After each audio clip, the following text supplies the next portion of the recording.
आणि त्यासाठी पण आपण सर्वांनी एक विचार करायला पाहिजे, कायद्याची लढाई आपण लढली पाहिजे.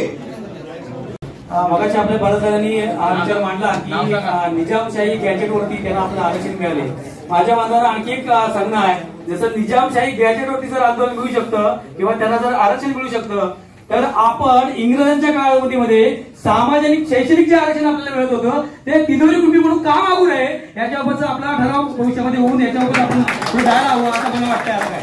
नंबर 2, मागच्या वेळेस जो काही भाटी आयोग नेमला होता त्या भाटी आयोगाने जो काही नावाने सर्वे केला त्याच्यामध्ये आपल्या ग्रामीण भागातील जे काही स्थानिक स्वराज्य संस्थेमध्ये ज्या काही निवडणुका आहेत यांच्यामध्ये किती टक्का ओबीसीचा कमी झाला याचा कुणीही अभ्यास केला नाही. परंतु मी फक्त खेड तालुक्याचं एक उदाहरण सांगतो. 114 ग्रामपंचायत आहेत, त्याच्या 31 ग्रामपंचायती या ओबीसी साठी आहेत आणि त्या ओबीसी मधल्या सगळ्या ग्रामपंचायतीमध्ये ज्या काही आरक्षण पडतं आता ग्रामीण स्तरावरती ग्रामपंचायतवरती त्याच्यामध्ये ज्या काही 2 जागा मिळत होत्या तिथे 7 सदस्य आहेत, तिथे एक जागा कमी झाली आहे. म्हणजे 31 ग्रामपंचायतीमध्ये 31 जागा कमी झाली आहे. एक लक्षात घ्या, मग पूर्ण व्हावा जो रत्नागिरी जिल्ह्याचा आकडा काय असेल काय. त्यामुळे ह्या गोष्टीचा देखील विचार करणं गरजेचं आहे. आणि दुसरी गोष्ट म्हणजे मगाशी आपल्या बांधवांनी सगळ्यांनी सांगितलं की नुसतं कुणबी समाजाचं आंदोलन करायला हवं का, तर ते करायला नक्की हवं. पण माझं असं मत आहे की नुसती ते करून उपयोगाचं नाही, तर त्याचबरोबर आपले ओबीसी बांधव सुद्धा बरोबर घेऊन जायला पाहिजेत, कारण ते कुणब्यातले घटक आहेत आणि ते कुणब्यांमधून वेगळे झालेले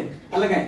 त्यामुळे त्यांना घेणं गरजेचं आहे. सुधार माळी देळी जे काही कोण असतील ते सगळे आलं काय. हा एक मुद्दा आहे. दुसरी गोष्ट अशी की जेव्हा राजकीय स्तरावरती हे आंदोलन घेतलं जातं किंवा तालुक्यावरती आंदोलन होतं त्यावेळेस नुसता कुणबी जर त्याच्यामध्ये सहभागी झाला तर त्याला जो सत्तेमध्ये असलेला बहुसंख्येनं मोठा समाज मराठा आहे त्याला दाबणं फार सोपं जातं असं माझं वैयक्तिक मत आहे की आंदोलन केले पण पाहिजे आलं काय. त्यामुळे माझं असं मत आहे की नुसते कुणब्याने घेऊन आपण आंदोलन नाही करायचं. घ्यायचं झालं तर सगळ्या ओबीसीला घेऊनच बरंच वेळ करायचं. याचं मागचं कारण असं की सगळ्यांना दाबणं फार अशक्य आहे, सगळ्या ओबीसीला दाबणं फार अशक्य आहे आणि तसं प्रयोग देखील आम्ही करून बघितला बराच वेळा. त्यामुळे असं माझं मत आहे की हे अनुदानाने निश्चितच पूर्ण ताकदीनिशी आपल्या सोबत राहू. धन्यवाद. हॅलो, जय कुणबी. मी पत्रकार बाळू सनगरे. आज सगळे कुणबी या ठिकाणी जमा झाले. आपल्या सगळ्यांना खूप धन्यवाद. आणि महाराष्ट्राचे 6 जणांची समिती गठीत केली, तिथे सुद्धा आपला प्रतिनिधी असला पाहिजे. जोपर्यंत तुमचा प्रतिनिधी नाही ना तोपर्यंत तिथे निर्णय देणार कोण समाजाला, हा महत्वाचा प्रश्न आहे. तर 2 पहिली कामं आपल्याला की आपल्या त्या समितींमध्ये आपली माणसं असली पाहिजेत. हे एक झालं. दुसरं, ग्रामीण भागातून बऱ्याच जणांनी सांगितलं की ग्रामीण भागातून आंदोलन झालं पाहिजे. मला तर असं वाटतं सगळे कुणबी जसे गणपतीला आपण पंढरपूरच्या वारीला चालत जातो ना, कुणबी गावातून चालत आले पाहिजे. कुणबी का चालतोय हे शासनाला विचारावं लागलं पाहिजे कुणब्यांना. त्याच्यामुळे असं नियोजन झालं पाहिजे की कुणबी चालत आले पाहिजेत मुंबईपर्यंत. आणि जसं म्हणजे मग ते गावातून असू देत तालुक्यातून असू देत चालू देत कुणब्यांना सुद्धा आरक्षणासाठी. तिसरं, लिडरशिप निर्माण होणं गरजेचं आहे. तर आता या सभागृहामध्ये मी बघितलं तर जास्तीत जास्त मोठी माणसं बोलत होती, पण माझं युवकांना सांगणं आहे की तुमची गरज आहे समाजाला, तुम्ही बोललं पाहिजे. आणि त्याच्यामुळे काय झालं, जितके ओबीसीचे आंदोलन झाले ना तिथे तुमचा प्रतिनिधी नाही, म्हणजे मुख्य जी जागा आहे ना ती तुमच्याकडे नाही. मग ती कुठल्याही संघटनेचं आंदोलन असू दे, मग मुख्य जागेवर जोपर्यंत तुम्ही जात नाही ना तोपर्यंत आपल्या समाजाला काहीही न्याय मिळणार नाही. आणि जेवढे आंदोलन झाले, बॅकअपला जा, जेवढे आंदोलन झाले त्याचा फॉलोअप आपल्यापर्यंत पोहोचलेला नाही. म्हणून प्रसारणा आपल्याला आता डोअर टू डोअर करणं पण गरजेचं आहे, घरोघरी जाऊन पण करणं गरजेचं आहे तितकंच. आणखीन एक सगळ्यात आता यातून निष्पन्न काय होणार आहे, जर या आंदोलनातून झालं नाही ना तर आपल्याकडे अजून एक महत्वाचा मुद्दा आहे की ओबीसी, याच्यामध्ये ओबीसीचं जे आरक्षण आहे ना, तुम्ही बघा इतर जातीच्या लोकांनी एनटी विजे एनटी स्वतंत्र आरक्षण आहे, त्यांना कधी विचार केलाय? धनगर आणि धनगरांचं आरक्षण मिळवलंय, स्वतंत्र आहे. जर 5 जागा निघाल्या ना तर त्यांना हक्काच्या 5 जागा मिळतात. पण ओबीसीना 19% आरक्षण आहे.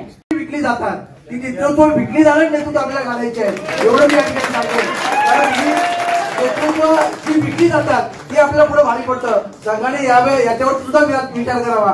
संघाच्या व्यासपीठावर किंवा इतर सामाजिक संस्थेमधून जी निर्माण होऊन राजकीय पक्षापुढे विकली जातात ती विकली जाते का म्हणे याच्यावरती संघाने कार्य करायचे. आणि माने साहेबांची भूमिका मांडलेली आहे की जी आपण दंडभेद या उक्तीप्रमाणे संघाच्या पाठीशी उभा राहील अशी मी पहिल्यांदा ग्वाही देतो. बऱ्याच वक्त्यांनी आपापली मतं मांडलेली आहेत. मला वाटतं लढाईच्या दिशेने आता आपल्याला जायला पाहिजे. हा लढा कशा दिशेने पुढे जाईल तर मला वाटतं जसं मगाशी मडकर साहेबांनी सांगितल्याप्रमाणे संघाचं एक शिष्टमंडळ असायला पाहिजे. ज्या शिष्टमंडळामध्ये कोणत्या गोष्टीवर आपल्याला भाष्य करायचं आहे त्या दृष्टीने प्रत्येक तालुक्याचे निदान 2-2 तरी प्रवक्ते आपल्याला तयार करायला पाहिजे जे त्या तालुक्याचे नेतृत्व करतील. खरं तर अन्याय करण्यापेक्षा अन्याय जो सहन करतो तो खरा दोष आहे. आपण सारे जे आहोत हे आपण अन्याय सहन करणार आहोत म्हणजे माझ्या सहित आपण सारे दोषी आहोत. तुम्हाला कितपत पडता येईल मला ते मी पटवून देतो तुम्हाला थोडा एका मिनिटात. ब्रिटिश काळात आपल्याला ब्रिटिश जनगणना झाली त्यावेळी कुणबी किती होते 2,84,267. रत्नागिरी जिल्ह्यात तिरोरी कुणबी 2,84,267 होते.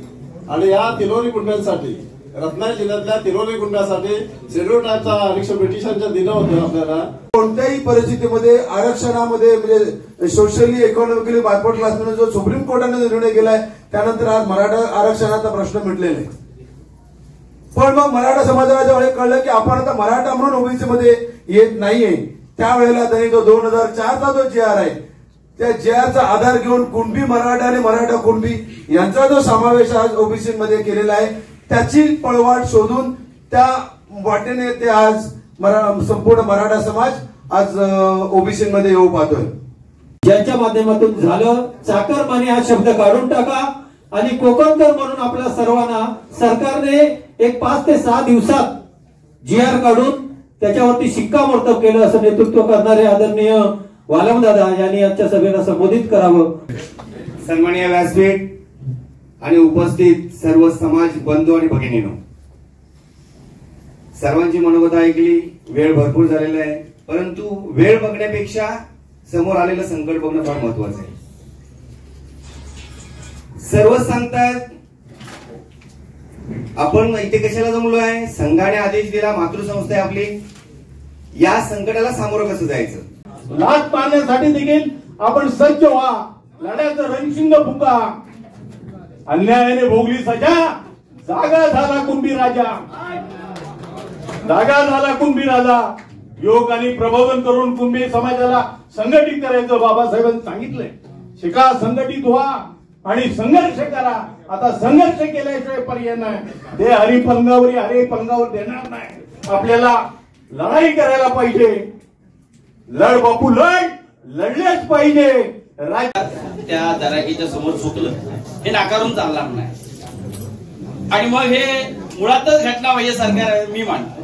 प्रत्येकाचं वेगळं मत असेल. ठरवण्यासाठी आपल्याला आपण ज्या ज्या विविध समित्या गठीत करायच्या आहेत त्याच्यामध्ये कायदेविषयक तज्ञांची समिती आहे. दुसरं म्हणजे वैद्यकीय समिती आहे. लढ्याला अनेक समित्यांची गरज लागणार आहे. नियोजन समिती आहे.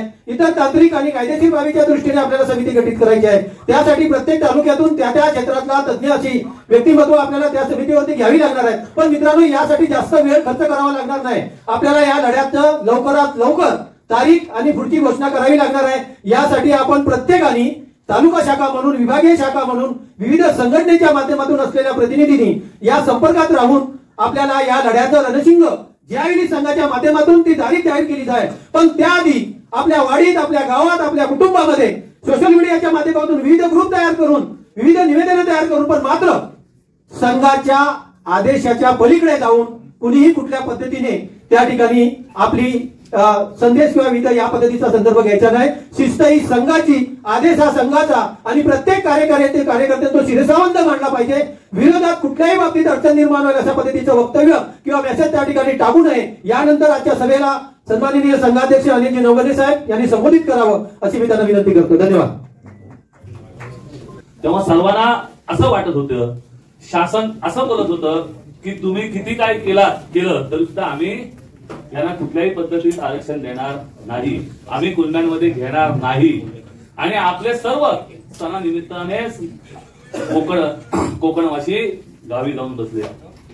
आणि त्याच्यामध्ये अचानकपणे, कारण की ओबीसीच्या बैठकीला गेलो तेव्हा जेव्हा भुजबळ साहेबांनी बैठक लावली होती ओबीसीची, त्या बैठकीत गेलो तेव्हा भुजबळ साहेब बोलले मी आता सकाळी भेटून आलोय की त्यांना दाखवलं जी आर दाखवलं हे दाखवलं ते दाखवलं आणि त्यांना सांगितलं आणि तिथे मलाही सांगितलं त्यांनी सांगितलं की कुठल्याही पद्धतीत आरक्षण दिलं जाणार नाही, समाजाच्या वतीनेच लढली जाईल. न्यायालयीन लढाईत आता आपले जे वकील साहेब आहेत त्यांची या 2 दिवसात बैठक घेऊन त्या बुधवारी त्यांची बैठक घेऊन बुधवारी आज पत्रकार मला ते नसतील तर बुधवारी आपली पत्रकार परिषद पण घेऊया आणि आपली भूमिका काय राहील ही पत्रकारांना आपण सांगणार आहोत. आणि आज तुमच्या समोर पण ती भूमिका आम्ही मांडणार आहोत. आज मी याच्या आधी कधी ओबीसीच्या आंदोलन झाली त्या आंदोलनामध्ये मी कधी नव्हतो. मी 5-7 वर्षापासून कुणबी समाज संघामध्ये सदस्य नात्याने काम करत होतो. 5 वर्षापूर्वी आणि 1 वर्षापूर्वी अध्यक्ष म्हणून जबाबदारी घेतली. त्याच्या आधी ग्रामीण भागामध्ये तालुका शाखा लेवलला मी काम करत होतो.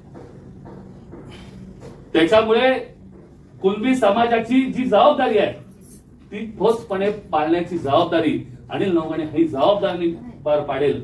राजकीय कुठलाही कुणी काही भाषण केलं मी या ऑगस्टला 18 ऑगस्टला वर्ष झाला कार्यकर्त्यांनी सांगावं जेव्हा सभागृहात जेव्हा कुणबी समाजाच्या ह्याच्यात बसतो तेव्हा राजकीय पावलं बाहेर ठेवतो.